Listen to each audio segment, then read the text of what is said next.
자, 결국은 뭐 김병호 의원님 말씀이라든지 이런 것들은 검찰의 숙제입니다. 검찰이 풀어내야 할 숙제인데 검찰의 수사 스케줄은 대략 이러하다라는 동아일보 보도가 나왔습니다.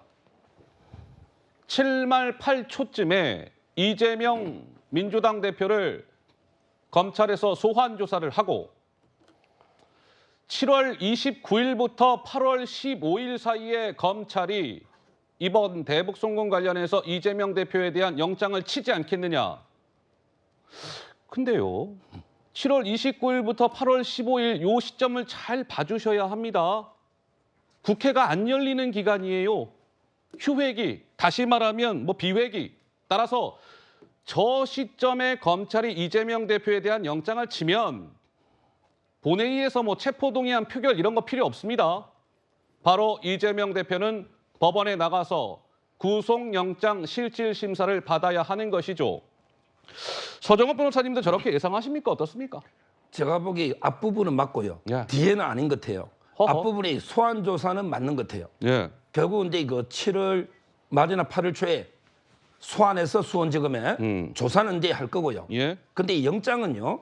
영장은 저는 이제 이거 하나로만 치는 거는 좀 이게 검찰도 부담될 겁니다. 무슨 말씀이실까요? 옛날에는 이게 대장동, 네. 그다음에 위례, 그다음에 FC를 전부 이게 모았잖아요. 예. 그래서 이게 세 개를 묶어서 영장을 청구했지 않습니까? 예. 이번에도 이게 저는 지금 이게 백현동 수사도 예. 종점으로 가는데, 근데 아시아디벨로퍼 정모 사장이요. 뭐냐면 이게 그 김인섭 씨가 이재명과 정진상 주교에서 100억을 준다. 예. 그래서 이게 200억 요구했다. 예. 이게 나오고 있습니다. 지금 이게 백현동 수사도 마무리거든요.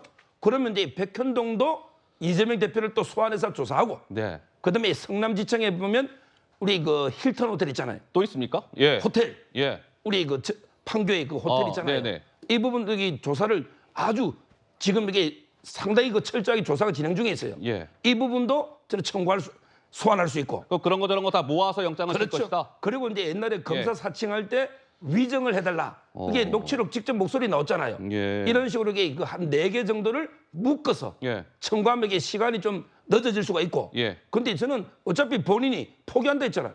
어차피 불체포 특권 포기한다 했잖아요. 예. 굳이 휴회 중에 기습적으로 하는 것보다는 당당하게 4개 묶어서 저는 회기 중에 해도 예. 오히려 이게 그 이번에는 방탄이 좀 어렵다.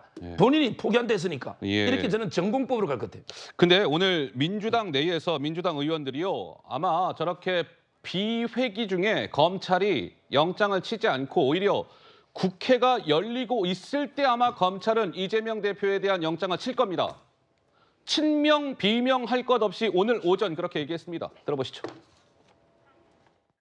비회기 쪽에 신청하면은 영장을 청구하게 되면 당연히 이재명 당대표가 당장에 가서 조사를 받을 거 아니겠습니까? 네네. 그럼 검찰이 의도하는 그런 여론몰이가 잘 안 되거든요. 예. 회기 중에 청구를 해갖고 국회에서 한동훈 법무부 장관이 나와갖고 예. 또 구속영장 상세히 설명하면서 여론몰이 할 것이고 또 민주당의 또 내분을 일으키려고 하지 않을까.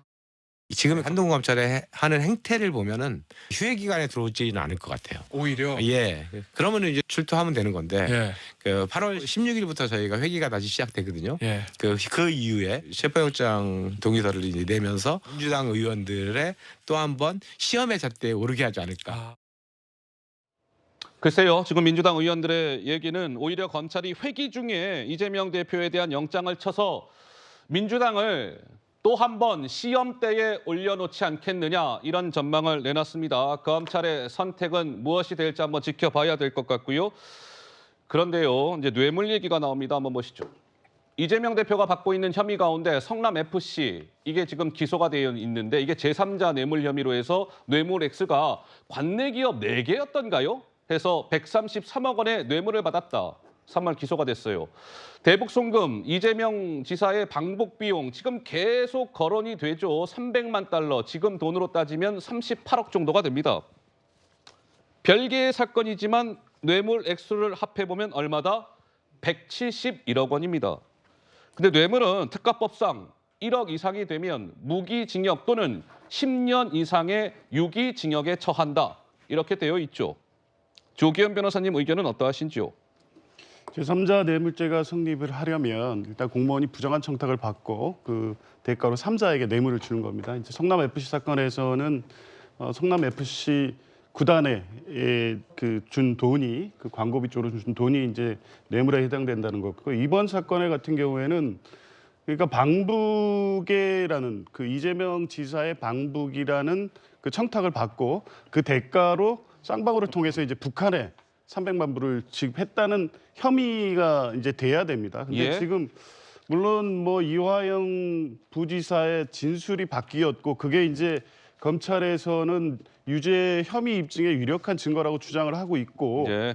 이제 공소장에 그게 어느 정도 이제 반영이 될 수 있을지 모르겠습니다만 어쨌든 부정한 청탁이라든가 대가성 이 관련해서는 상당한 소명이 이루어져야 됩니다. 지금 나와 있는 진술 몇 가지를 엮는다고 해서 아하. 그것이 혐의로 바로 연결되기는 어렵기 때문에요. 예. 물론 이화영 지사의 진술이 만약 사실이라면 또 예. 구체적으로 저렇게 진술이 돼 있다면 유력한 증거는 될 수 있겠습니다만 다른 물증이나 여러 가지를 종합해 봐야 되기 때문에 검찰이 기소를 한다고 하더라도 최종적으로 법원에서 유죄 판단이 그렇죠. 될지는 법원 판단 받아야죠. 예, 다퉈봐야 될 문제입니다.